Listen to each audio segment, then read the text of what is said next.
ಎಲ್ಲರಿಗೂ ನಮಸ್ಕಾರ. ರಶ್ಮಿ ಧ್ವನಿ ಯೂಟ್ಯೂಬ್ ಚಾನಲ್ಗೆ ಎಲ್ಲರಿಗೂ ಸ್ವಾಗತ. ಮಕ್ಕಳೇ, ನನ್ನೆಲ್ಲ ಆತ್ಮೀಯ ಪ್ರೀತಿಯ 9ನೇ ತರಗತಿಯ ಮಕ್ಕಳೇ, ಈ ದಿನದ ಕನ್ನಡ ತರಗತಿಗೆ ನಿಮ್ಮೆಲ್ಲರಿಗೂ ಸ್ವಾಗತ. ಪುಟಾಣಿಗಳೇ, ನಾವು ಕಳೆದ ದಿನ ತರಗತಿಯಲ್ಲಿ 9ನೇ ತರಗತಿಯ ಕನ್ನಡ ಭಾಷಾ ಪಠ್ಯಪುಸ್ತಕದಲ್ಲಿ ಬರ್ತಕ್ಕಂತಹ ಭಾಗ 1ರಲ್ಲಿ ಇರುವಂತಹ 2ನೆಯ ಪೂರಕ ಪಾಠ ಚೆನ್ನ ಭೈರಾದೇವಿ ಅನ್ನುವಂತಹ ನಾಟಕದ ದೃಶ್ಯವನ್ನು ನಾವು ನೋಡ್ತಾ ಇದ್ವಿ. ಡಾಕ್ಟರ್ ಗಜಾನನ್ ಶರ್ಮಾರವರು ಈ ಪಾಠವನ್ನು ರಚನೆಯನ್ನು ಮಾಡಿದ್ದು, ಅವರ ಕಾದಂಬರಿ ಆಧಾರಿತ ಈ ನಾಟಕವನ್ನು ನಮಗೆ ಕಾದಂಬರಿ ಆಧಾರಿತ ಚೆನ್ನ ಭೈರಾದೇವಿ ಕುರಿತು ಕಾದಂಬರಿಯನ್ನು ರಚಿದ್ದು ಅದನ್ನು ನಮಗೆ ನಾಟಕ ರೂಪದಲ್ಲಿ ಕೊಟ್ಟಿದ್ದಾರೆ. ನಾಟಕ ಅಂದ್ರೇನು, ನಾಟಕದಲ್ಲಿ ಪ್ರಕಾರಗಳನ್ನು ನೋಡಿದ್ವಿ. ಆಮೇಲೆ ಚೆನ್ನ ಭೈರಾದೇವಿ ನಮ್ಮ ಭಾರತ ದೇಶ ಕಂಡಂತಹ ಅಪ್ರತಿಮ ರಾಣಿ ಅಂತಲೇ ಹೇಳ್ಬೋದು. ಇವಳನ್ನು ಕರಿ ಮೆಣಸಿನ ರಾಣಿ ಅಂತೇಳಿ ಕರೀತಾರಂತ ನೋಡಿದ್ವಿ. ನಾವು ದೃಶ್ಯ 1ರಲ್ಲಿ ಏನು ನೋಡ್ತಾ ಇದ್ದಪ್ಪ ಅಂದ್ರೆ, ಗೇರುಸೊಬೆ ಅನ್ನುವಂತಹ ಒಂದು ಸ್ಥಳದಲ್ಲಿ ರಾಜ್ಯಸಭೆ ನಡೀತಾ ಇತ್ತು. ಅಲ್ಲಿ ಮಹಾಮಂತ್ರಿಗಳು, ಕಾರ್ಯದರ್ಶಿಗಳು, ದಂಡನಾಯಕ, ಕೊತ್ವಾಲ, ಆಮೇಲೆ ರಾಜಗುರುಗಳು ಎಲ್ಲರೂ ಕೂಡ ಇದ್ದಂಥ ಸಂದರ್ಭದಲ್ಲಿ ಆಗ ಹೊಗಳು ಭಟ್ಟರು ರಾಣಿ ಬರ್ತಾ ಇದ್ದಾರೆ, ಚೆನ್ನ ಭೈರಾದೇವಿ ಬರ್ತಾ ಇದ್ದಾರೆ. ಏನಂತ, ಗೇರುಸೊಪ್ಪೆ ಮತ್ತು ಹಾಡುವಳ್ಳಿ ಜೋಡಿ ಸಾಮ್ರಾಜ್ಯಗಳ ಪಟ್ಟದ ರಾಣಿ ಬರ್ತಾ ಇದ್ದಾರೆ ಅಂತೇಳಿ ಏನು ಮಾಡ್ತಿದ್ರು ಅವರು. ಸ್ತುತಿಪಾಠಕರು, ಹೊಗಳು ಭಟ್ಟರು ಅವ್ರಿಗೆ ಜಯಘೋಷವನ್ನು ಹಾಕುತ್ತಿದ್ದಾಗ ಮಹಾರಾಣಿ ಚೆನ್ನ ಭೈರಾದೇವಿಯವರಿಗೆ, ಅಮ್ಮನವರಿಗೆ ಜಯವಾಗಲಿ ಅಂತ ಜಯಘೋಷವನ್ನು ಹಾಕಿದರು. ಆಗ ಮಹಾರಾಣಿ ಚೆನ್ನ ಭೈರಾದೇವಿಯವರು ಆ ಸಭೆಯನ್ನು ಪ್ರವೇಶಿಸಿ ತಾವು ಕುಳಿತುಕೊಳ್ಳುವಂತಹ ಪಟ್ಟಕ್ಕೆ ಮತ್ತು ಸಿಂಹಾಸನಕ್ಕೆ ನಮಸ್ಕಾರವನ್ನು ಮಾಡಿ ಕೆಳಗೆ ಕುಳಿತುಕೊಂಡಾಗ ಅಲ್ಲಿ ನೆರೆದಿರ್ತಕ್ಕಂತಹ ಎಲ್ಲರೂ ಕೂಡ ಚೆನ್ನ ಭೈರಾದೇವಿಯವರಿಗೆ ನಮಸ್ಕಾರವನ್ನು ಮಾಡಿ ತಾವು ತಮಗೆ ಅಲಂಕರಿಸಿದ ಆಸ್ಥಾನಗಳಲ್ಲಿ ಅವರು ಕುಳಿತುಕೊಳ್ತಾರೆ. ಆಗ ಮಹಾರಾಣಿಯವರು ಮಂತ್ರಿಗಳೇನು ಕೇಳ್ತಾರೆ, ನಮ್ಮ ರಾಜ್ಯದಲ್ಲಿ ಎಲ್ಲವೂ ಸೌಖ್ಯವೇ, ಎಲ್ಲರೂ ಕ್ಷೇಮದಿಂದ ಇದ್ದಾರಲ್ವ, ಇಷ್ಟೊಂದು ಅವಸರವಾಗಿ ನೀವು ಯಾಕೆ ಸಭೆಯನ್ನು ಕರೆದಿದ್ದೀರಿ ಅಂತೇಳಿ ಮಹಾರಾಣಿಯವರು ಕೇಳಿದಾಗ ಮಂತ್ರಿಗಳು ಹೇಳ್ತಾರೆ, ನಮ್ಮ ರಾಜ್ಯದಲ್ಲಿ ಪ್ರಜೆಗಳು ಮತ್ತು ರಾಜ್ಯ ಎಲ್ಲವೂ ಕೂಡ ಕ್ಷೇಮವಾಗಿದ್ದಾವೆ. ಆದ್ರೆ ಗೋವಾದ ಪೋರ್ಚುಗೀಸನಾಗಿರ್ತಕ್ಕಂತಹ ಗವರ್ನರ್ ಲೂಯಿಸ್ ಅಟ್ಟಾಯ್ಡೆ ನಾವು ಏನದಲ್ಲ ಒಂದು ಸೊಕ್ಕಿನ ಒಂದು ಧಿಮಾಕಿನ ಒಂದು ಪತ್ರವೊಂದನ್ನು ನಮಗೆ ಕಳಿಸಿದಾನಂತೆ ಹೇಳ್ತಾನೆ. ಆಗ ಮಹಾರಾಣಿ ಏನು ಹೇಳ್ತಾರೆ, ಏನಿದೆ ಅಂಥದ್ದು ಆ ಪತ್ರದಲ್ಲಿ, ಇಷ್ಟೊಂದು ತರಾಂತುರಿಯಲ್ಲಿ ಗಾಬರಿಯಲ್ಲಿ ಇಷ್ಟೊಂದು ಈ ಸಭೆಯನ್ನು ಕೂಡಿಸುವಂಥದ್ದು ಏನಿದೆ ಅಂತ ಪ್ರಶ್ನೆಯನ್ನು ಮಾಡಿದಾಗ ಆಗ ಮಂತ್ರಿಗಳು ಹೇಳ್ತಾರೆ, ಕಾರವಾರಿಗಳೇ ಅಂದರೆ ಕಾರ್ಯದರ್ಶಿಯವರಿಗೆ ಆ ಪತ್ರದಲ್ಲಿ ಏನಿದೆ ಓದ್ರಿ ಅಂತ ಹೇಳಿದಾಗ ಅವಾಗ ಆ ಕಾರವಾರಿಗಳು ಓದ್ತಾರೆ. ಏನಂತ, ಅದರಲ್ಲಿ ಆ ಹಾಡುವಳ್ಳಿ ಮತ್ತು ಗೇರೆಸೊಪ್ಪುಗಳ ಮಹಾರಾಣಿಗೆ ಶುಭಾಶಯವನ್ನು ಕೋರಿ ಆತ ಗೋವಾದ ಗವರ್ನರ್ ಲೂಯಿಸ್ ಅಟ್ಟಾಯ್ಡೆ ಬರೆದಿರ್ತಾನೆ. ಏನಂತ, ಗೌರವಾನ್ವಿತರಾಗಿರ್ತಕ್ಕಂತಹ ಮಹಾರಾಣಿಯವರೇ, ನೀವು ಹೊನ್ನಾವರ ಮತ್ತು ಭಟ್ಕಳ ಅನ್ನುವಂತಹ ಒಂದು ಬಂದರುಗಳಲ್ಲಿ ನಮಗೆ ಒಪ್ಪಿಗೆ ಪತ್ರವನ್ನು ಪಡೆಯುವಂತಹ ಮುಸಲ್ಮಾನರಿಗೆ, ನೀವು ಮುಸಲ್ಮಾನರ ಹಡಗುಗಳಿಗೆ ಕರಿಮೆಣಸು, ದಾಲ್ಚಿನ್ನಿ, ಕೆಂಪಕ್ಕಿ ಸೇರಿದಂಥ ಹಲವಾರು ಸಾಂಬಾರು ಪದಾರ್ಥಗಳನ್ನು ನೀವೇನು ಮಾಡಿದ್ರೆ ಅವರಿಗೆ ಕಳಿಸ್ತಾ ಇದ್ದೀರಿ, ಸಮುದ್ರ ವ್ಯಾಪಾರಕ್ಕೆ ಕಳಿಸ್ತಾ ಇದ್ದೀರಿ. ಇದು ನಮ್ಮ ಆಶಯಕ್ಕೆ ತುಂಬ ವಿರುದ್ಧವಾಗಿದೆ. ಕೂಡಲೇ ತಾವು ಒಪ್ಪಿಗೆ ಪಡೆಯತಕ್ಕಂತಹ ಅಂದರೆ ನಮ್ಮ ಒಪ್ಪಿಗೆ ಪಡೆಯತಕ್ಕಂತಹ ಮುಸಲ್ಮಾನರ ಹಡಗುಗಳನ್ನು, ನಿಮ್ಮ ಬಂದರುಗಳನ್ನು ನೀವೇನು ಮಾಡಬೇಕು, ಹೊರಗಟ್ಟಬೇಕು, ಇಲ್ಲವೇ ಅವುಗಳನ್ನು ವಶಪಡಿಸಿಕೊಳ್ಬೇಕು. ಒಂದು ವೇಳೆ ನೀವೇನಾದರೂ ಅವ್ರ ಮೇಲೆ ಕ್ರಮವನ್ನು ಕೈಗೊಳ್ಳದೇ ಇದ್ದಂಥ ಸಂದರ್ಭದಲ್ಲಿ ನಾವು ನಿಮ್ಮ ಮೇಲೆ ಕ್ರಮವನ್ನು ಕೈಗೊಳ್ತೀವಿ. ಅದಷ್ಟೇ ಅಲ್ಲೇ ಕೂಡ ಮತ್ತೊಂದು ಮಾತನ್ನು ಎಚ್ಚರಿಕೆಯನ್ನು ಕೊಡ್ತಾರೆ. ಏನಂತ, ಪೋರ್ಚುಗೀಸ್ ರಾಜದ್ರೋಹಿಯಾಗಿರ್ತಕ್ಕಂತಹ ರೋಜಾರಿ ಯೋಗಿಯು ಕೂಡ ನೀವು ಆಶ್ರಯವನ್ನು ನೀಡಿದ್ದೀರಿ, ನೀವು ಅವನನ್ನು ಕೂಡ ನಮಗೆ ಒಪ್ಪಿಸಬೇಕು. ಅದಾದ ಮೇಲೆ ನೀವು ಹಲವಾರು ವರ್ಷಗಳಿಂದ ನೀವು ನಮಗೆ ಯಾವುದೇ ರೀತಿ ಕಪ್ಪನ್ನು ನೀವು ಕೊಟ್ಟಿಲ್ಲ. ಇನ್ನೊಂದು ವಾರದೊಳಗೆ ನೀವು ಕಪ್ಪನ್ನು ಕೊಡಬೇಕು ಮತ್ತು ನಮ್ಮ ರಾಜದ್ರೋಹಿಯಾಗಿರ್ತಕ್ಕಂತಹ ರೋಜಾರಿಯನ್ನು ನಮಗೆ ತಂದು ಒಪ್ಪಿಸ್ತಾ ಇದ್ದಂಥ ಸಂದರ್ಭದಲ್ಲಿ ನಾವು ನಿಮ್ಮ ಮೇಲೆ ದಂಡಿಸಬೇಕಾಗತ್ತೆ. ಆಮೇಲೆ ಕಾಳು ಮೆಣಸಿನ ರಾಣಿ ಅಂತೆಯೇ ನಾವು ಪೋರ್ಚುಗೀಸರು ನಿಮಗೇನು ಬಿರುದನ್ನು ಕೊಟ್ಟಿದ್ದೀವಲ್ಲ ಆ ಬಿರುದನ್ನು ನಾವು ಹಿಂದಕ್ಕೆ ಪಡೆದುಕೊಳ್ಬೇಕಾಗತ್ತೆ ಅಂತ ಎಚ್ಚರಿಕೆಯನ್ನು ನೀಡಿದಾಗ ಮಹಾರಾಣಿಯವರಿಗೆ ತುಂಬ ಸಿಟ್ಟು ಬಂದುಬಿಡತ್ರಿ. ಆಗ ತುಂಬ ಸಿಟ್ಟು ಬಂದಾಗ ಮಹಾರಾಣಿಯವರು ಏನು ಹೇಳ್ತಾರೆ, ಇದು ನಿಲ್ಲಿಸಿ, ಸಾಕು ಮಾಡಿರಿ ಕಾರ್ಬಾರಿಗಳಿಗೆ ಪತ್ರವನ್ನು ಓದೋದು, ಇದು ಯಾಕೋ ತುಂಬ ಅತಿ ಆಯಿತು, ಉದ್ದಟತನದಿಂದ ಬರ್ತಕ್ಕಂತಹ ಪತ್ರ ಇದು. ನಮ್ಮ ನೆಲ ಇದು, ನಮ್ಮ ಜಲ, ನಮ್ಮ ಭೂಮಿ ಎಲ್ಲವೂ ಕೂಡ ನಮ್ಮದೇ. ನಾವು ನಮ್ಮ ನೆಲದಲ್ಲಿರ್ತಕ್ಕಂತಹ ನಾವಿಕನಾಗಿರ್ತಕ್ಕಂತಹ ರೋಜಾರಿಯನ್ನು ಅವ್ರಿಗೇನು ಒಪ್ಪಿಸಲು ನಾವೇನು ಹೇಡಿಗಳಲ್ಲ, ನಾವೇನು ಕೈ ಕೊಟ್ಕೊಂಡು ಕುಳಿತುಕೊಂಡಿಲ್ಲ. ಅದಷ್ಟೇ ಅಲ್ಲದೆ ಮತ್ತು ಮುಸಲ್ಮಾನರ ಜೊತೆ ವ್ಯಾಪಾರ ಮಾಡಲು ಇವ್ರದ್ದೇನು ಅಡ್ಡಿ, ಇವ್ರದ್ದೇನು ಪರ್ಮಿಷನ್ ನಾವು ಕೇಳಬೇಕು. ಆಮೇಲೆ ಕಪ್ಪ ಕಾಣಿಕೆಯನ್ನು ನಾವ್ಯಾಕೆ ಇವ್ರು ಕೊಡಬೇಕು, ಈ ನೆಲ ಏನು ಇವ್ರ ಅಪ್ಪಂದ ಏನು ಇವ್ರದ್ದು ಅಂತೇಳಿ ಮಹಾರಾಣಿ ಪ್ರಶ್ನೆಯನ್ನು ಮಾಡ್ತಾರೆ. ಅದಷ್ಟೇ ಅಲ್ಲದೆ ಮಹಾರಾಣಿಯವರು ಕಾರ್ಬಾರಿಗೆ ಹೇಳ್ತಾರೆ, ನಾನು ಹೇಳಿದಂತೆ ನೀವು ಬರೆದು ಕಳಿಸ್ರಿ. ಏನಂತ, ನಾವು ಅವ್ರು ಯಾವುದೇ ರೀತಿಯಾದಂತಹ ಕರಾರುಗಳನ್ನ ಒಪ್ಪೋದಿಲ್ಲ. ಅವ್ರು ಕೊಟ್ಟಂಥ ಬಿರುದನ್ನು ಅವರೇನು ಹಿಂಪಡೆದುಕೊಳ್ಳೋದು, ನಾವು ಅವ್ರು ಕೊಟ್ಟಿರೋ ಬಿರುದನ್ನು ನಾವು ಕೊಟ್ಟು ಬಿಡ್ತೀವಿ ಅವ್ರಿಗೆ. ಅದಾದಮೇಲೆ ಅವ್ರಿಗೆ ಬಿರುದು ಕೊಡ್ರಿ ಅಂತ ನಾವೇನು ಅವ್ರನ್ನ ಕೇಳಕ್ಕೆ ಹೋಗಿದ್ವೇನ ಅಂತೇಳಿ ಮಹಾರಾಣಿ ಹೇಳ್ತಾಳೆ. ಅದಷ್ಟೇ ಅಲ್ಲದೆ ಭೈರವ ನಾಯಕರಿಗೆ ಮತ್ತೆ ಏನು ಹೇಳ್ತಾಳೆ, ಹೊಗೆವಡ್ಡಿ ಮತ್ತು ಇತರ ಕಡೆ ಏನು ಸೈನ್ಯವನ್ನು ಬಿಟ್ಟುಬಿಟ್ಟಿವಲ್ಲ ಅವನ್ನೆಲ್ಲವನ್ನು ಹೊನ್ನಾವರಕ್ಕೆ ಬರಲಿ ಆದೇಶವನ್ನು ಮಾಡಿ, ಯಾಕಂದರೆ ಹೊನ್ನಾವರನ ಬಂದರನ ರಕ್ಷಣೆ ಇನ್ನಷ್ಟು ಯೋಧರನ್ನು ನೇಮಿಸಿ ಅಂತೇಳಿ ಮಹಾರಾಣಿ ಹೇಳ್ತಾಳೆ. ಇಲ್ಲಿವರೆಗೂ ನಾವು ಏನು ಮಾಡಿದ್ವಿ ಮಕ್ಕಳೇ, ಈ ಪಾಠವನ್ನು ನೋಡ್ತಾ ಇದ್ವಿ. ಈಗ ಮುಂದುವರಿದು ನೋಡೋಣ ಏನೈತಿ ಅನ್ನುವಂಥದ್ದು. ಬನ್ನಿ. ಆಗ ಭೈರವ ನಾಯಕನ ಹೇಳ್ತಾನೆ, ಅಪ್ಪನೇ ಮಹಾರಾಣಿ ನೀವು ಹೇಳಿದಂತನೇ ಆಗಲಿ ಅಂಥೇಳಿ ಆತ ಮಹಾರಾಣಿಯವರಿಗೆ ಹೇಳ್ತಾನೆ. ಮುಂದೆ ಮಹಾರಾಣಿ ಏನು ಹೇಳ್ತಾನೆ ನೋಡಿ, ಹೊನ್ನಾವರದಲ್ಲಿರುವ ನಮ್ಮ ನಾವಿಕ ಪಡೆಯ ಸರದಾರ ರೋಜಾರಿಯೋನನ್ನು ಕೂಡಲೇ ಕಾನೂರಿಗೆ ಕಳುಹಿಸುವ ವ್ಯವಸ್ಥೆ ಮಾಡಿ. ಕಂಠಪ್ಪ ನಾಯಕರೇ, ಹೊನ್ನಾವರ ಕೋಟೆ ಸುಭದ್ರವಾಗಿದೆ ಅಷ್ಟೇ. ನೋಡಿ ಮಹಾರಾಣಿ ಏನು ಹೇಳಿದಪ್ಪ, ಭೈರವ ನಾಯಕ ಅಪ್ಪನೇ ಮಹಾರಾಣಿ ನೀವು ಹೇಳಿದಂತೆ ಮಾಡ್ತೀವಿ ಅಂದ ತಕ್ಷಣ ಹೊನ್ನಾವರದಲ್ಲಿರ್ತಕ್ಕಂತಹ ನಮ್ಮ ನಾವಿಕನಾಗಿರ್ತಕ್ಕಂತಹ ಸರದಾರ ರೋಜಾರಿಯನ್ನು ಏನು ಮಾಡಿರಿ, ಹೊನ್ನಾವರ ಕೋಟೆಯಿಂದ ಕಾನೂರಿನಲ್ಲಿರ್ತಕ್ಕಂತಹ ಕೋಟೆಗೆ ಕಳಿಸುವಂತಹ ವ್ಯವಸ್ಥೆಯನ್ನು ಮಾಡಿ. ಇನ್ನು ಕಂಠಪ್ಪ ನಾಯಕರಿಗೆ ಮತ್ತೆ ಹೇಳ್ತಾರೆ ಮಹಾರಾಣಿ ಏನಂತ, ಹೊನ್ನಾವರ ಕೋಟೆನ ಇನ್ನಷ್ಟು ಸುಭದ್ರವಾಗಿ ಇಡಿ ಅಂತ ಹೇಳ್ತಾರೆ. ಆಗ ಕಂಠಪ್ಪ ನಾಯಕ ಏನು ಹೇಳ್ತಾರೆ ನೋಡಿ, ಸುಭದ್ರವಾಗಿದೆ ಮಹಾರಾಣಿ, ನಮ್ಮಲ್ಲಿ 300 ಮಂದಿ ಸಶಸ್ತ್ರ ಕಾವಲು ಪಡೆಯ ಯೋಧರಿದ್ದಾರೆ. ಅಗತ್ಯ ಬಿದ್ದರೆ ದಂಡ ನಾಯಕರ ಬಳಿ ಹೆಚ್ಚು ನೆರವು ಕೇಳುತ್ತೇನೆ. ಆಗ ಕಂಠಪ್ಪ ನಾಯಕ ಏನು ಹೇಳ್ತಾನಪ್ಪ, ರಾಣಿ ಹೊನ್ನಾವರ ಕೋಟೆ ಏನು ಸುಭದ್ರವಾಗಿದೆ ಅಂತ ಕೇಳ್ತಾ ಇರಲ್ಲ, ಅದೆಲ್ಲವೂ ಸಂಪೂರ್ಣ ಸುಭದ್ರತೆಯಿಂದ ಕೂಡಿದೆ ಮಹಾರಾಣಿಯವರೇ. ನಮ್ಮಲ್ಲಿ ಒಟ್ಟಾರೆಯಾಗಿ 300 ಜನ ಎಲ್ಲ ರೀತಿಯಂಥ ಶಸ್ತ್ರಗಳನ್ನು ಒಳಗೊಂಡಂತಹ ಯೋಧರು ಏನದರ ಅಲ್ಲಿ ಕಾವಲು ಪಡೆ ಸುಸಜ್ಜಿತವಾಗಿ ವ್ಯವಸ್ಥಿತವಾಗಿದೆ. ಒಂದು ವೇಳೆ ಇನ್ನೂ ಹೆಚ್ಚಿಗೆ ಏನಾದ್ರು ಅಗತ್ಯ ಬಿದ್ದಂಥ ಸಂದರ್ಭದಲ್ಲಿ ನಾನು ದಂಡ ನಾಯಕರ ಬಳಿ ಹೋಗಿ ಇನ್ನಷ್ಟು ನೆರವನ್ನು ಕೇಳ್ತೀನಿ ಅಂತೇಳಿ ಹೇಳ್ತಾರೆ. ಅಷ್ಟರಲ್ಲಿ ಕಾವಲು ಭಟ ಬಂದು ಶಬಲೆ ಒಳಗೆ ಬರಲು ಅಪ್ಪನೆ ಕೇಳುತ್ತಿದ್ದಾಳೆಂದು ಹೇಳುತ್ತಾನೆ. ಮಹಾರಾಣಿ ಅವಳನ್ನು ಒಳಗೆ ಕಳಿಸು ಎನ್ನುತ್ತಾಳೆ. ಅಷ್ಟರಲ್ಲಿ ಕಾವಲು ಭಟ ಅಂದರೆ ಕಾವಲುಗಾರ ಬಂದು ಶಬಲೆ ಒಳಗೆ ಬರಲು ನಿಮ್ಮ ಹತ್ರ ಬರಲು ಅಪ್ಪನೆಯನ್ನು ಕೇಳ್ತಾ ಇದ್ದಾಳೆ ಮಹಾರಾಣಿಯವರೇ, ನೀವು ಅವರನ್ನು ಒಳಗೆ ಕಳಿಸ್ರಿ ಅಂತಂದರೆ ನಾನು ಒಳಗಡೆ ಕಳಿಸ್ತೀನಿ ಅಂತೇಳಿ ಕಾವಲುಗಾರ ಕೇಳ್ತಾನ. ನೋಡಿ ಮಕ್ಕಳು, ಇಲ್ಲಿ ಅವಾಗ ಕೇಳಿದ ಸಂದರ್ಭದಲ್ಲಿ ಮಹಾರಾಣಿಯವರು ಅವಳನ್ನು ಶಬಲೆಯನ್ನು ಒಳಗೆ ಕಳಿಸು ಅಂತೇಳಿ ಹೇಳ್ತಾಳೆ. ನಮ್ಮ ಇಲ್ಲಿ ಶಬಲೆ ಯಾರಪ್ಪ ಅಂತಂದ್ರೆ ಪೋರ್ಚುಗೀಸರೆಲ್ಲ ಏನು ನೇಮಕ ಮಾಡಿರ್ತಕ್ಕಂಥ ಗುಪ್ತಚಾರಣಿ. ಯಾರು ಶಬಲೆಯನ್ನು ಮಹಾರಾಣಿ ಚೆನ್ನ ಭೈರಾದೇವಿ ಅವರನ್ನು ಪೋರ್ಚುಗೀಸರು ಏನೇನು ಪಿತೂರಿ ಮಾಡ್ತಾ ಇದ್ದಾರೆ, ಏನೇನು ಒಳಸಂಚನ ಮಾಡ್ತಾ ಇದ್ದಾರೆ ಎಂಬುದನ್ನು ತಿಳಿದುಕೊಳ್ಳಲು ನೇಮಕ ಮಾಡುವಂಥ ಗುಪ್ತಚಾರಣಿ ಯಾರು, ಇವಳು ಶಬಲೆ. ನೋಡಿ ಶಬಲೆ ಒಳಗೆ ಬಂದು ಮಹಾರಾಣಿಗೆ ತಲೆಬಾಗಿ ವಂದಿಸಿ, ಮಹಾರಾಣಿಯವರಿಗೆ ಜಯವಾಗಲಿ, ತಮ್ಮಲ್ಲಿ ಅರಿಕೆ ಮಾಡಿಕೊಳ್ಳಲು ಅವಸರದ ಸಂಗತಿಯೊಂದಿದೆ ಮಹಾರಾಣಿ. ಅವಳು ಒಳಗೆ ಬಂದ ತಕ್ಷಣ ಮಹಾರಾಣಿಗೆ ತಲೆಬಾಗಿ ವಂದಿಸಿ ನಮಸ್ಕಾರವನ್ನು ಮಾಡಿ ಮಹಾರಾಣಿಯವರಿಗೆ ಜಯವಾಗಲಿ ಅಂತ ಅವಳು ಕೂಡ ಜಯಘೋಷವನ್ನು ಹಾಕ್ತಾಳೆ. ಅವಾಗ ಅವಳು ಬಂದಿರ್ತಕ್ಕಂಥ ಯಾವುದೋ ಒಂದು ಔಷಧ ಶುದ್ಧಿಯನ್ನು ತೆಗೆದುಕೊಂಡು ಬರ್ತಾಳೆ. ನಾನು ನಿಮಗೆ ಏನೋ ಒಂದು ಅವಸರದ ಸಂಗತಿಯನ್ನು ವಿಷಯವನ್ನು ಹೇಳಬೇಕಂತೇಳಿ ನಿಮಗೆ ತಿಳಿಸ್ಬೇಕಂತೇಳಿ ತುಂಬ ಅವಸರದಿಂದ ಬಂದಿದ್ದೀನಿ ಮಹಾರಾಣಿಯವರೇ ಅಂಥೇಳಿ ಶಬಲೆ ಹೇಳ್ತಾಳೆ. ಆಗ ಮಹಾರಾಣಿ ಹೇಳು ಶಬಲೆ, ಅವಾಗ ಅಂಥದ್ದೇನು ಅವಸರದ ವಿಷಯ ಏನೈತಿ ಅದನ್ನು ಹೇಳು ಶಬಲೆ ಅಂತೇಳಿ ಮಹಾರಾಣಿ ಶಬಲೆಯನ್ನು ಕೇಳ್ತಾಳೆ. ಅದಕ್ಕೆ ಶಬಲೆ ಮಹಾರಾಣಿ, ಗೋವೆಯ ಗವರ್ನರ್ ಲೂಯಿಸ್ ಅಟಾಯಡೆಯ ನಾವಿಕ ದಂಡು ಹೊನ್ನಾವರದ ಮೇಲೆ ದಾಳಿ ಮಾಡಲು ಹೊರಡುವುದಕ್ಕೆ ಸಿದ್ಧವಾಗಿ ನಿಂತಿದೆ. 2 ದಿನದಲ್ಲಿ ದಂಡು ಗೋವೆಯಿಂದ ಹೊರಡಲಿದೆ. ಶಬಲೆ ಏನು ಹೇಳ್ತಪ್ಪ ಅಂದ್ರೆ, ಮಹಾರಾಣಿಯವರೇ ಗೋವೆಯ ಗವರ್ನರ್ ಆಗಿರ್ತಕ್ಕಂತಹ ಲೂಯಿಸ್ ಅಟಾಯಿಡೆ ಅದನ್ನಲ್ಲ, ಆತನ ನಾವಿಕ ದಂಡು ಹೊನ್ನಾವರದ ಮೇಲೆ ದಾಳಿ ಮಾಡುವುದಕ್ಕೆ ಎಲ್ಲ ರೀತಿಯ ಸಶಸ್ತ್ರ ಕಾವಲು ಪಡೆಯ ಜೊತೆಗೆ ಸಶಸ್ತ್ರ ಸೇನೆಯೊಂದಿಗೆ ಸಜ್ಜಾಗಿ ನಿಂತೈತಿ. ಇನ್ನೊಂದು 2 ದಿನದಲ್ಲಿ ಅಂದರೆ 2 ದಿನದಲ್ಲಿ ಆ ದಂಡು ಏನು ನಾವಿಕ ದಂಡು ಏನು ಎಲ್ಲ ಸಜ್ಜಾಗಿ ನಿಂತೈತಲ್ಲ ಆ ನಾವಿಕ ದಂಡು ಗೋವೆಯಿಂದ ಅಂದರೆ ಗೋವಾದಿಂದ ಹೊರಡಲಿದೆ ಅಂತೇಳಿ ಶಬಲೆ ಹೇಳ್ತಾಳೆ.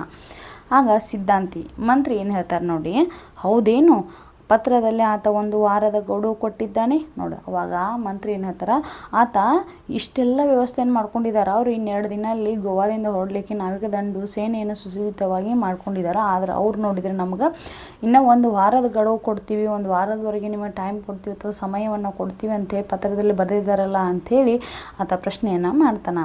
ಆಗ ಮಹಾರಾಣಿಯವರು ಏನು ಹೇಳ್ತಾರೆ, ಅದು ಅವರ ಯುದ್ಧತಂತ್ರ ಮಹಾಮಂತ್ರಿಗಳೇ. ಕುತಂತ್ರವೇ ಯುದ್ಧ ನೀತಿಯಾಗಿರುವ ಪೋರ್ಚುಗೀಸರು ಹೇಳುವುದೊಂದು ಮಾಡುವುದೊಂದು. ಅದರಲ್ಲೇನು ಹೊಸದು? ದಂಡನಾಯಕರೇ, ಈ ಬಾರಿ ಅವರಿಗೆ ಸರಿಯಾದ ಪಾಠ ಕಲಿಸಬೇಕು. ಮಂತ್ರಿಗಳ ಮಾತಿಗೆ, ಪ್ರಶ್ನೆಗೆ ಮಹಾರಾಣಿ ಏನು ಹೇಳ್ತಪ್ಪ ಅಂದ್ರೆ, ಅದು ಅವ್ರ ಯುದ್ಧತಂತ್ರ, ಅದು ಅವರ ಯುದ್ಧತಂತ್ರ ಮಹಾಮಂತ್ರಿಗಳೇ ಅಂತ ಹೇಳ್ತಿದ್ದಾಳೆ. ಅದರಲ್ಲಿ ಏನು ಹೊಸದು? ಕುತಂತ್ರವೇ ಯುದ್ಧ ನೀತಿಯಾಗಿರುವಾಗ ಪೋರ್ಚುಗೀಸರು ಹೇಳುವುದೊಂದು ಮಾಡುವುದೊಂದು. ಹೌದು, ಅವರು ಮೊದಲಿನಿಂದ ಹೇಳೋದೊಂದು ಮಾಡೋದೊಂದನ್ನು ಮಾಡ್ತಾರೆ. ಅದರಲ್ಲಿ ನಮಗೇನು ಹೊಸದಂತೆ ಕಾಣಂಗಿಲ್ಲ. ಅವರು ಮೊದಲಿನಿಂದಲೂ ಮೋಸದ ಆಟವನ್ನು ಆಡ್ಕೊಂಡೇ ಬಂದಿದ್ದಾರೆ. ಈಗೂ ಕೂಡ ಅದೇ ರೀತಿ ಮಾಡ್ತಾರೆ. ಅದರಲ್ಲಿ ಏನು ಹೊಸದಾಗೈತಿ?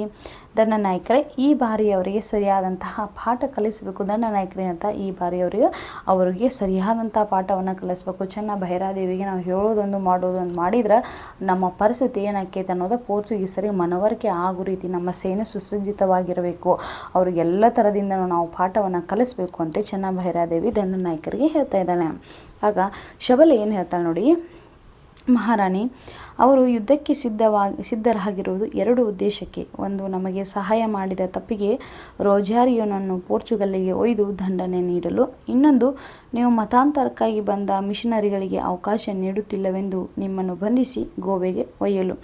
ಅದಕ್ಕಾಗಿಯೇ ಅಟಾಯಿಡಿ ಪೋರ್ಚುಗಲ್ನ ಪ್ರಭು ಸೆಬಾಸ್ಟಿಯನಿಗೆ ವಿಶೇಷ ಪತ್ರ ಕಳುಹಿಸಿ ಹೆಚ್ಚು ನಾವೆಗಳನ್ನು ತರಿಸಿಕೊಂಡಿದ್ದಾನೆ. ಹಾಗಾಗಿ ಇಲ್ಲಿ ಮಹಾರಾಣಿಯವರಿಗೆ ಶಬಲೆ ಏನು ಹೇಳ್ತಾರಪ್ಪ ಅಂತಂದ್ರೆ, ಯುದ್ಧಕ್ಕೆ ಸಿದ್ಧವಾಗಿರುವುದು ಅವರು ಎರಡು ರೀತಿಯ ಉದ್ದೇಶದಿಂದ. ಅವು ಯಾವಪ್ಪ ಉದ್ದೇಶಗಳಂತಂತಂದ್ರೆ, ಮೊದಲನೇದಾಗಿ ನಾವು ಸಹಾಯ ಮಾಡಿರ್ತಕ್ಕಂತಹ ಯಾರು ರೋಜಾರಿಯನ್ನು ನಾವೇನು ಅವರಿಗೆ ಅವಕಾಶವನ್ನು ಮಾಡಿಕೊಟ್ಟಿಲ್ಲ ಆತನನ್ನು ಪೋರ್ಚುಗಲ್ಗೆ ಅಂದರೆ ಮತ್ತು ಆತನನ್ನು ಕರೆದುಕೊಂಡು ಹೋಗಿ ಏನು ಮಾಡೋದು, ಆತನಿಗೆ ದಂಡನೆಯನ್ನು ಕೊಡಬೇಕು. ಮತ್ತು ಇನ್ನೊಂದು ಉದ್ದೇಶ ಏನಪ್ಪ ಅಂತಂದ್ರೆ, ಮತಾಂತರಕ್ಕಾಗಿ ಬರ್ತಕ್ಕಂಥ ಮಿಷನರಿಗಳಿಗೆ ನೀವು ಮತಾಂತರವನ್ನು ಮಾಡಲಿಕ್ಕೆ ಅವಕಾಶ ಕೊಡುತ್ತಿಲ್ಲ ಅನ್ನೋಂಥ ಉದ್ದೇಶದಿಂದ ನಿಮ್ಮನ್ನು ಗೋವೆಗೆ ಬಂಧಿಸಿಕೊಂಡು ಕರೆದುಕೊಂಡು ಹೋಗಲು. ನೋಡಿ, ಮತಾಂತರ ಅಂದರೆ ಆಗಿನ ಕಾಲದಲ್ಲಿ ಪೋರ್ಚುಗೀಸರು ಸಿಕ್ಕಾಪಟ್ಟೆ ಜನರನ್ನು ಮತಾಂತರವನ್ನು ಮಾಡ್ತಾಯಿದ್ರು. ಒಂದು ಧರ್ಮದಿಂದ ಮತ್ತೊಂದು ಧರ್ಮಕ್ಕೆ ಕನ್ವರ್ಟ್ ಮಾಡ್ತಾಯಿದ್ರು. ಅದರಲ್ಲಿ ಹೆಚ್ಚಾಗಿ ಕ್ರಿಶ್ಚಿಯನ್ ಧರ್ಮಕ್ಕೆ ಕನ್ವರ್ಟ್ ಮಾಡ್ತಾಯಿದ್ರು. ಹೀಗಾಗಿ ಆಗ ಚೆನ್ನ ಭೈರಾದೇವಿ ಅದಕ್ಕೆ ಅವಕಾಶವನ್ನು ಕೊಡ್ತಾ ಇರಲಿಲ್ಲ. ಹೀಗಾಗಿ ಅವು ಏನು ಹೇಳ್ತಾರಪ್ಪ ಅಂತಂದ್ರೆ, ಕನ್ವರ್ಟ್ ಮಾಡೋದಕ್ಕೆ ನೀವೇನು ಅವಕಾಶ ಕೊಡುತ್ತಿಲ್ಲ. ಹಾಗಾಗಿ ಅವ್ರು ಏನು ಮಾಡಿದಾರ, ನಿಮ್ಮನ್ನು ಬಂಧಿಸಿ ಕರೆದುಕೊಂಡು ಹೋಗ್ಬೇಕನ್ನುವಂಥ ಉದ್ದೇಶದಿಂದ ಆ ಗವರ್ನರ್ ಆಗಿರ್ತಕ್ಕಂಥ ಅಟಾಯಿಡಿ ಏನು ಮಾಡಿದಾನ, ಪೋರ್ಚುಗಲ್ನ ಚಕ್ರವರ್ತಿ ಆಗಿರ್ತಕ್ಕಂತಹ ಸೆಬಾಸ್ಟಿಯನಿಗೆ ಒಂದು ವಿಶೇಷವಾಗಿರ್ತಕ್ಕಂಥ ಒಂದು ಪತ್ರವನ್ನು ಬರೆದು ಕಳಿಸಿ ಇನ್ನೂ ಹೆಚ್ಚು ನಾವೆಗಳನ್ನ ತರಿಸ್ಕೊಂಡಿದ್ದಾನ ಅಂತ ಹೇಳ್ತಾನೆ. ಅವಳು ಮಾತಾಡ್ತಾ ಹಾಗಾಗಿ ಅಂಥೇಳಿ ಮಾತನ್ನು ನಿಲ್ಲಿಸ್ತಾಳೆ. ಆವಾಗ ಮಂತ್ರಿಗಳು ಏನು ಕೇಳ್ತಾರಪ್ಪ ಅಂದ್ರೆ, ಸಿದ್ಧಾಂತಿ ಏನು ಶಬಲೆ ಅರ್ಧ ವಾಕ್ಯಕ್ಕೆ ಮಾತು ನಿಲ್ಲಿಸಿದೆ. ಆಗ ಏನು ಶಬಲೆ ನೀ ಏನೋ ಹೇಳಬೇಕಂತ ಹೊರಟಿದಿ, ಬಟ್ ಮಾತಾಡ್ತಾ ಅರ್ಧ ವಾಕ್ಯಕ್ಕನ್ನು ನಿನ್ನ ಮಾತುಗಳನ್ನು ನಿಲ್ಲಿಸಿದಿ ಅಂತ ಪ್ರಶ್ನೆಯನ್ನು ಮಾಡ್ತಾನೆ. ಆಗ ಮಂತ್ರಿಗಳಿಗೆ ಇರ್ತಕ್ಕಂತಹ ಪ್ರಶ್ನೆಗೆ ಶಬಲೆ ಏನಂತ ಉತ್ತರ ಕೊಡ್ತಾರಪ್ಪ ಅಂದ್ರೆ, ನನ್ನನ್ನು ಕ್ಷಮಿಸಬೇಕು ಮಹಾರಾಣಿ, ಅವರು ಸುಮಾರು 130 ಹಡಗುಗಳನ್ನು ಸಜ್ಜುಗೊಳಿಸಿದ್ದಾರೆ. ವಿಶೇಷ ತರಬೇತಿ ಪಡೆದ ನಾವಿಕ ಸೈನ್ಯವನ್ನು ಪೋರ್ಚುಗಲ್ಲಿನಿಂದ ತರಿಸಿದ್ದಾರೆ. ಹಾಗಾಗಿ ಈ ಸಲ ಸಮುದ್ರ ಯುದ್ಧದಲ್ಲಿ ಅವರನ್ನು ಗೆಲ್ಲುವುದು ಕಷ್ಟ ಸಾಧ್ಯ. ಮಂತ್ರಿಗಳಿಗೆ ಕೇಳ್ತಕ್ಕಂತಹ ಪ್ರಶ್ನೆಗೆ ಅರ್ಧ ವಾಕ್ಯಕ್ಕೆ ಯಾಕೆ ನಿಲ್ಲಿಸಿದಿ ಶಬಲೆ, ಏನಾಯಿತು ಹೇಳು ಅಂತಂದಾಗ ಆವಾಗ ಶಬಲೆ ಹೇಳ್ತಾಳೆ, ನನ್ನನ್ನು ಕ್ಷಮಿಸಿಬಿಡಬೇಕು ಮಹಾರಾಣಿ ನೀವು. ಯಾಕೆ ಅಂತಂದ್ರೆ ಅವರು ಎಷ್ಟಂದ್ರೆ 130 ಹಡಗುಗಳನ್ನು ಅವರು ವ್ಯವಸ್ಥೆಯನ್ನು ಮಾಡಿದ್ದಾರೆ. 130 ಹಡಗುಗಳನ್ನು ವಿಶೇಷ ಪತ್ರವನ್ನು ಕಳಿಸಿ ಸೆಬಾಸ್ಟಿಯನ್ ಏನು ಮಾಡಿದ್ದಾರೆ, ಕರೆಸ್ಕೊಂಡಿದ್ದಾರೆ. ವಿಶೇಷ ತರಬೇತಿ ಪಡೆದಿರ್ತಕ್ಕಂತಹ ನಾವಿಕ ಸೈನ್ಯವನ್ನು ಪೋರ್ಚುಗಲ್ಲಿನಿಂದ ಏನು ಮಾಡಿದ್ದಾರೆ, ಅವರು ತರಿಸ್ಕೊಂಡಿದ್ದಾರೆ. ಹೀಗಾಗಿ ಈ ಸಲ ನಾವು ಸಮುದ್ರ ಯುದ್ಧದಲ್ಲಿ ಅವರನ್ನು ಗೆಲ್ಲುವುದು ಸ್ವಲ್ಪ ನಮ್ಮ ಕಷ್ಟನ ಆಗ್ಬೋದು ಅಂಥೇಳಿ ಶಬಲೆ ಹೇಳ್ತಾಳೆ. ಆಗ ಶಬಲೆಯ ಮಾತಿಗೆ ಮಹಾರಾಣಿ ಏನು ಹೇಳ್ತಪ್ಪ ಅಂದ್ರೆ, ಶಬಲೆ ನಿನ್ನ ಬಾಯಲ್ಲಿ ಸೋಲಿನ ಮಾತು ಏನಾಯಿತು ನಿನಗೆ? ಶಬಲೆ ನೀನು ಮಾತಾಡ್ತಾ ಇದೀಯಾ, ನಿನ್ನ ಬಾಯಿನ ಒಳಗೆ ಸೋಲ್ತೀವಿ ಅನ್ನುವಂತಹ ಮಾತನ್ನು ಮಾತಾಡ್ತೀವಿ, ಏನಾಗೈತಿ ನಿನಗೆ ಅಂತ ಮಹಾರಾಣಿ ಆಕೆಗೆ ಹೇಳ್ತಾಳೆ. ಪ್ರಶ್ನೆಯನ್ನು ಮಾಡಿದಾಗ ಶಬಲೆ ಏನು ಹೇಳ್ತಾಳೆ ನೋಡಿ, ಅವರ ಸಿದ್ಧತೆ ಆಗಿದೆ ಮಹಾರಾಣಿ. 1 ವಾರ ಕಾಲ ಅವರು ಬಂದರು ಕಟ್ಟೆಗಳಲ್ಲಿ ರಹಸ್ಯವಾಗಿ ಸಂಚರಿಸಿ ಮಾಹಿತಿ ಸಂಗ್ರಹಿಸಿದ್ದೇನೆ. ಈ ಸಲ ತಾವೇನಾದರೂ ವಿಶೇಷ ಪ್ರತಿತಂತ್ರ ಹೂಡಬೇಕು. ಶಬಲೆ ಮಹಾರಾಣಿ ಕೇಳಿರ್ತಕ್ಕಂತಹ ಪ್ರಶ್ನೆಗೆ ಉತ್ತರ ಕೊಡ್ತಾಳೆ. ಅವ್ರ ಸಿದ್ಧತೆಯೇ ಆಗಿದೆ ಮಹಾರಾಣಿ, ನಾನು ಸೋಲಿನ ಮಾತು ಅಂತಲ್ಲ, ಅವ್ರು ಮಾಡ್ತಕ್ಕಂತಹ ಸಿದ್ಧತೆಯೇ ಆ ರೀತಿಯಾಗಿದೆ. 1 ವಾರಗಳ ಕಾಲ ಅವ್ರು ಏನು ಮಾಡಿದ್ದಾರೆ, ನಾವಿರ್ತಕ್ಕಂತಹ ಬಂದರುಗಳಲ್ಲಿ ಕಟ್ಟೆಗಳಲ್ಲಿ ಏನು ಮಾಡಿದ್ದಾರೆ, ರಹಸ್ಯವಾಗಿ ಸಂಚಾರವನ್ನು ಮಾಡಿ ಎಲ್ಲ ಮಾಹಿತಿಯನ್ನು ಸಂಗ್ರಹಣ ಮಾಡ್ಕೊಂಡಿದ್ದಾರೆ. ಈ ಸಲ ನಾವು ಏನಾದರೂ ಅವರನ್ನು ಗೆಲ್ಲಲೇಬೇಕಪ್ಪ ಅಂಥೇಳಿ ಅಂತ ಅಂದ್ಕೊಂಡು ಅಂದ್ರೆ ಅವ್ರಿಗೆ ನಾವು ಏನಾದರೂ ಒಂದು ಬಲವಾದಂತಹ ವಿಶೇಷವಾಗಿರ್ತಕ್ಕಂತಹ ಪ್ರತಿತಂತ್ರವನ್ನು ನಾವು ಹೂಡಬೇಕು. ಆಗ ಮಾತ್ರ ನಮ್ಮ ಗೆಲುವು ಸಾಧ್ಯ ಆಕತಿ. ಇಲ್ಲ ಅಂತಂದರೆ ನಾವು ಕಾಮನ್ನಾಗಿ ಏನು ಅವ್ರಿಗೆ ಅಟ್ಯಾಕ್ ಮಾಡಿದಾಗ ಅಥವಾ ಅವ್ರು ನಮ್ಮ ಮೇಲೆ ಅಟ್ಯಾಕ್ ಮಾಡಿದಾಗ ನಾವು ಪ್ರತಿ ಸಲ ಮಾಡುವಂಥದ್ದೇನೋ ಮಾಡಿದರೆ ಅವ್ರಿಗೆ ನಾವು ಗೆಲ್ಲುವುದು ಸ್ವಲ್ಪ ಕಷ್ಟ ಸಾಧ್ಯನೇ ಆಕತಿ. ಹೀಗಾಗಿ ನಾವು ಬಲವಾಗಿರುವಂಥದ್ದೇನಾದರೂ ನಾವು ಪ್ರತಿತಂತ್ರವನ್ನು ನಾವು ಹೂಡಬೇಕು ಅಂಥೇಳಿ ಶಬಲೆ ಮಹಾರಾಣಿ ಹೇಳ್ತಾಳೆ. ಆಗ ಭೈರವ ನಾಯಕ ಮಾತನ್ನು ತಡೆದು ಏನು ಹೇಳ್ತಾನಂದ್ರೆ, ಶಬಲೆ ಅವರ ಹಡಗುಗಳ ಸಂಖ್ಯೆ ನೋಡಿ ಹೆದರಿದಂತಿದೆ ಮಹಾರಾಣಿ, ಅವರೊಮ್ಮೆ ದಾಳಿ ಮಾಡಲಿ, ನಂತರ ತಿಳಿಯುತ್ತದೆ ಪರಂಗಿಗಳ ಪರಾಕ್ರಮ. ಆಗ ಭೈರವ ನಾಯಕ ಹೇಳ್ತಾನೆ, ಶಬಲೆ ಪೋರ್ಚುಗಲ್ನಿಂದ ತರಿಸಿರ್ತಕ್ಕಂಥ ಹಡಗುಗಳನ್ನು ನೋಡಿ ಹೆದರಿದಂತಿದೆ ಮಹಾರಾಣಿ. ಅವರು ತುಂಬ ಅಂಜಿದಾಳೇನು, ಭಾಳಷ್ಟು ಹಡಗುಗಳು ಬಂದಾವ, ಭಾಳಷ್ಟು ಜನ ಸೈನಿಕರು ಅದಾರ, ಅವರನ್ನು ಗೆಲ್ಲೋದು ನಮಗೆ ಕಷ್ಟ ಸಾಧ್ಯ ಆಗ್ತೈತಿ, ನಮ್ಗೆ ಸೋಲ ಆಗ್ತತೇನೋ ಅಂಥೇಳಿ ಮಹಾರಾಣಿ ಅವ್ರ ಹಡಗುಗಳ ಪೋರ್ಚುಗೀಸರ ಇರ್ತಕ್ಕಂತಹ ಹಡಗುಗಳ ಸಂಖ್ಯೆಯನ್ನು ನೋಡಿ ಅವಳು ಸಿಕ್ಕಾಪಟ್ಟೆ ಹೆದರ್ಕೊಂಡಾಳ ಅಂತ ಅನ್ಸಾದೈತಿ. ಒಂದೇ ಒಂದು ಸಲ ಅವ್ರು ನಮ್ಮ ಮೇಲೆ ದಾಳಿ ಮಾಡಿ ನೋಡಲಿ, ಆಗ ಪರಂಗಿಗಳ ಪರಾಕ್ರಮ, ಅವ್ರ ಶಕ್ತಿ ಎಂಥದ್ದು, ಅವ್ರ ಸೈನ್ಯ ಎಂಥದ್ದು ಅಂಥೇಳಿ ನಮಗೆ ತಿಳಿತೈತಿ ಅಂಥೇಳಿ ಭೈರವ ನಾಯಕ ಹೇಳ್ತಾನೆ. ಆಗ ಸಿದ್ಧಾಂತಿ ಹೇಳ್ತಾನೆ, ಮಂತ್ರಿಗಳು, ಭೈರವ ನಾಯಕರೇ, ವಿಷಯ ಅಷ್ಟು ಸರಳವಲ್ಲ. ಶಬಲೆಯ ಮಾತು ಸರಿಯಿದೆ. ಯಾವತ್ತೂ ಮೊಸಳೆಯನ್ನು ನೀರಿನಲ್ಲಿ ಸೋಲಿಸುವುದು ಕಷ್ಟ, ಅದನ್ನು ನೀರಿನಿಂದ ಹೊರಗಿಳಿದು ಸೆದೆ ಬಡಿಯಬೇಕು. ಆಗ ಮಂತ್ರಿಗಳು ಏನು ಹೇಳ್ತಾರಪ್ಪ ಅಂದ್ರೆ, ಭೈರವ ನಾಯಕರೇ, ವಿಷಯ ಅಷ್ಟೊಂದು ಸರಳವಲ್ಲ. ಯಾಕಂದರೆ ಶಬಲೆ ಹೇಳ್ತಕ್ಕಂತಹ ಮಾತಿನಲ್ಲೂ ಕೂಡ ಏನೈತಿ, ಸತ್ಯ ಐತಿ, ಸರಿ ಐತಿ. ನಾವು ಅವಳ ಮಾತನ್ನು ಕೂಡ ಗಂಭೀರವಾಗಿ ತೆಗೆದುಕೊಳ್ಬೇಕು. ನಾವೇನಾದರೂ ನೆಗ್ಲೆಕ್ಟ್ ಏನಾರು ಮಾಡಿದ್ವು ಅಂದ್ರೆ ಅದು ನಮ್ಮ ಮೇಲೇನೇನಾಗುತ್ತೆ, ಹೊಡೆತ ಬೀಳ್ತತಿ. ನಾವು ಮೊಸಳೆಯನ್ನು ನೀರಿನಲ್ಲಿ ಸೋಲಿಸೋದು ಕಷ್ಟ. ಯಾಕಂದ್ರೆ ಮೊಸಳೆ ಯಾವಾಗಲೂ ನೀರಿನೊಳಗೆ ಇರತ್ತೆ. ಅದನ್ನು ಹಿಡಿಬೇಕಪ್ಪ ಅಂತ ಹೋದಂದ್ರೆ ನೀರೊಳಗೆ ಅವಿದು ಕುಳ್ಕೊಂಡ್ಬಿಡ್ತೈತಿ. ಅದು ಅಷ್ಟು ಸುಲಭವಾಗಿ ಸಿಗೋದಿಲ್ಲ. ನಾವು ಮೊಸಳೆಯನ್ನು ಹಿಡಿಬೇಕಪ್ಪ ಅಂದ್ರೆ ಅದು ದಂಡೆ ಮೇಲೆ ಬಂದು ಅದು ಮಲಗಿಕೊಂಡಾಗ ಮಾತ್ರ ಅದನ್ನು ನಮಗೆ ಹಿಡಿಯೋಕ್ಕೆ ಸಾಧ್ಯ. ಅದೇ ರೀತಿಯಾಗಿ ಈ ಪೋರ್ಚುಗೀಸರನ್ನು ನಾವು ಅವರ ಕುತಂತ್ರ ಬುದ್ಧಿಯಿಂದ, ಅವರ ಯುದ್ಧ ನೀತಿಯಿಂದ ನಾವು ಏನಾರು ಅವ್ರನ್ನ ಹಿಡಿಬೇಕಂದ್ರೆ ಅದು ಅಷ್ಟೊಂದು ಸುಲಭ ಅಲ್ಲ. ನಾವು ಮೊಸಳೆಯನ್ನು ಹೇಗೆ ಹೊರ ತೆಗೆದು ಸೆದೆ ಬಡಿದವ್ರನ್ನ ಹಿಡಿತೀವಲ್ಲ, ಅದೇ ರೀತಿಯಾಗಿ ನಾವು ಏನಾದರೂ ವಿಶೇಷವಾಗಿ ಏನಾದರೂ ಪ್ಲ್ಯಾನ್ ಮಾಡಿ ಅವರನ್ನು ಸೆದೆ ಬಡಿಬೇಕು ಅಂತೇಳಿ ಮಂತ್ರಿಗಳು ಹೇಳ್ತಾರೆ. ಆಗ ಮಹಾರಾಣಿ, ಅರ್ಥವಾಯಿತು ಮಹಾಮಂತ್ರಿಗಳೇ, ಈ ಬಾರಿ ನಮ್ಮ ಯುದ್ಧ ತಂತ್ರ ಬದಲಾಗಬೇಕು. ಮೊಸಳೆಯನ್ನು ನೀರಿನಿಂದ ಹೊರಗಿಳಿದು ಸೋಲಿಸಬೇಕು. ಸರಿ, ಇಲ್ಲಿಗೆ ಸಭೆಯನ್ನು ಮುಗಿಸೋಣ. ಭೈರವ ನಾಯಕರೇ, ನೀವು ಶಬಲೆ ಮತ್ತು ಸತ್ರಾಜಿತ ಬೆಳಿಗ್ಗೆ ನನ್ನನ್ನು ಭೇಟಿ ಮಾಡಿ. ನೋಡಿ, ಆಗ ಮಹಾರಾಣಿ ಹೇಳ್ತಾಳೆ, ಮಂತ್ರಿಗಳು ಹೇಳ್ತಕ್ಕಂತಹ ಮಾತಿಗೆ, ಹೌದು ಮಂತ್ರಿಗಳೇ, ನೀವು ಹೇಳ್ತಕ್ಕಂತಹ ಮಾತಿನಲ್ಲೂ ಕೂಡ ಸತ್ಯ ಇದೆ. ನೀವು ಹೇಳುವಂತಹ ಮಾತನ್ನು ಸಂಪೂರ್ಣವಾಗಿ ಅರ್ಥವಾಯಿತು. ಈ ಬಾರಿ ನಮ್ಮ ಯುದ್ಧ ತಂತ್ರ ಏನಾಗಬೇಕು, ಬದಲಾಗಬೇಕು. ಅದು ಯಾವ ರೀತಿ ಬದಲಾಗಬೇಕು ಅಂದ್ರೆ, ಅವರು ಸಮುದ್ರದಲ್ಲಿ ಏನು ಯುದ್ಧ ಮಾಡಬೇಕಂತ ಏನು ಹೊರಟಿದ್ದಾರಲ್ಲ, ಯುದ್ಧ ತಂತ್ರ ನೀತಿಯನ್ನು ಉಪಯೋಗಿಸಿದಾರಲ್ಲ, ನಾವು ಈ ಸಾರಿ ಅವರನ್ನು ಸಮುದ್ರದಲ್ಲಿ ಯುದ್ಧ ಮಾಡಲಿಕ್ಕೆ ನಾವು ಬಿಡಬಾರದು. ಅವರನ್ನು ಸಮುದ್ರ ಬಿಟ್ಟು ಆಚೆ ಬಂದ ಮೇಲೆ ಅವ್ರ ಜೊತೆ ನಾವು ಯುದ್ಧವನ್ನು ಮಾಡ್ಬೇಕಂದ್ರೆ ಮೊಸಳೆಯನ್ನು ನೀರಿನಿಂದ ಹೊರಗಿಳಿದ ನಾವೇನು ಮಾಡಬೇಕು, ಅವರನ್ನು ಸೋಲಿಸಲು ಸಾಧ್ಯ ಆಕತಿ. ನಾವೇನಾದರೂ ಅವರ ಕುತಂತ್ರ ಬುದ್ಧಿಯಿಂದ ಒಳಗಾಗಿ ನಾವು ಕೂಡ ಅವ್ರ ಜೊತೆ ಸಮುದ್ರದಲ್ಲಿ ಯುದ್ಧವನ್ನು ಮಾಡ್ತೀವಿ ಅಂದ್ರೆ ಅಷ್ಟೊಂದು ಸುಲಭದ ಮಾತಲ್ಲ. ಹೀಗಾಗಿ ನಾವು ಮೊಸಳೆಯನ್ನು ಯಾವ ರೀತಿಯಾಗಿ ನೀರಿನಿಂದ ಹೊರಗಿಳಿದು ಸೆದೆ ಬಡಿಬೇಕಲ್ಲ, ಸೋಲಿಸ್ಬೇಕಲ್ಲ, ಅದೇ ರೀತಿಯಾಗಿ ನಾವು ಕೂಡ ಅವರನ್ನು ನಮ್ಮ ವಿಶೇಷವಾಗಿರ್ತಕ್ಕಂತಹ ಏನಾದರೂ ಪ್ಲ್ಯಾನ್ ಮಾಡಿ ನಾವು ಏನು ಮಾಡಬೇಕು, ಅವರನ್ನು ಸೆದೆ ಬಡಿಬೇಕು ಅಂಥೇಳಿ ಮಹಾರಾಣಿ ಇಲ್ಲಿಗೆ ನಾವು ಸಭೆಯನ್ನು ಮುಗಿಸೋಣ ಅಂತ ಹೇಳ್ತಾಳೆ. ಆಗ ಭೈರವ ನಾಯಕರಿಗೆ ಏನು ಹೇಳ್ತಾರಪ್ಪ, ನೀವು ಶಬಲೆ ಮತ್ತು ಸತ್ರಾಜಿತ 3 ಜನ ಬೆಳಿಗ್ಗೆ ಬಂದು ನನ್ನನ್ನು ಭೇಟಿ ಮಾಡಿ ಅಂಥೇಳಿ ಸಭೆಯನ್ನು ಅಲ್ಲಿಗೆ ಮುಗಿಸ್ತಾಳೆ. ರಾಣಿ ಎದ್ದು ನಿಲ್ಲುತ್ತಿದ್ದಂತೆ ಸ್ತುತಿ ಪಾಠಕ ಮತ್ತೊಮ್ಮೆ ಜಯಘೋಷ ಮಾಡುತ್ತೇನೆ. ಆಗ ಮಹಾರಾಣಿ ಇಲ್ಲಿಗೆ ಸಭೆಯನ್ನು ಮುಗಿಸೋಣ ಅಂಥೇಳಿ ಹೊರಡಲಿಕ್ಕೆ ನಿಂದಿರ್ತಾ, ಆಗ ಹೊಗಳು ಭಟ್ರದಾರಲ್ಲ, ಮಹಾರಾಣಿ ಚೆನ್ನ ಭೈರಾದೇವಿ ಅಮ್ಮನವರಿಗೆ ಜಯವಾಗಲಿ ಅಂಥೇಳಿ ಜಯಘೋಷವನ್ನು ಹಾಕ್ತಾರೆ. ಅಂದ್ರೆ ಈ ಹೊಗಳು ಭಟ್ರು ರಾಣಿ ಬರುತ್ತಿರಬೇಕಾದ್ರೆ, ರಾಣಿ ಹೋಗ್ತಿರ್ಬೇಕಾದ್ರೆ ಅವ್ರು ಏನು ಮಾಡ್ತಿರ್ತಾರೆ, ಹೊಗಳು ಭಟ್ರು ಹೊಗಳಿಕೆನ ಜಯಘೋಷವನ್ನು ಹಾಕ್ತಿರ್ತಾರೆ.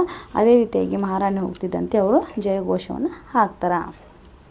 ಮಕ್ಕಳೇ, ನಾವು ಇಂದಿನ ತರಗತಿಯಲ್ಲಿ ಈ ಚೆನ್ನ ಭೈರಾದೇವಿ ನಾಟಕದ ನಿನ್ನೆ ದಿನ ಅರ್ಧವರೆಗೆ ಮಾತ್ರ ಮಾಡಿದ್ವಿ. ಇಂದು ಅದನ್ನು ಸಂಪೂರ್ಣವಾಗಿ ಏನು ಮಾಡಿದ್ವಿ, ಮುಗಿಸಿದ್ವಿ. ದೃಶ್ಯವೊಂದನ್ನು ನಾವು ನೋಡಿದ್ದೀವಿ. ನಾಳೆ ದಿನ ತರಗತಿಯಲ್ಲಿ ಈ ಚೆನ್ನ ಭೈರಾದೇವಿ ಪಾಠದ ಪ್ರಶ್ನೋತ್ತರಗಳನ್ನು ನಾವು ಸಂಪೂರ್ಣವಾಗಿ ಬಿಡಿಸೋಣ ಅಂತ ಹೇಳ್ತಾ ಇಂದಿನ ತರಗತಿಯನ್ನು ಇಲ್ಲಿಗೆ ಮುಗಿಸ್ತಾ ಇದ್ದೀನಿ. ಎಲ್ಲರಿಗೂ ನಮಸ್ಕಾರ.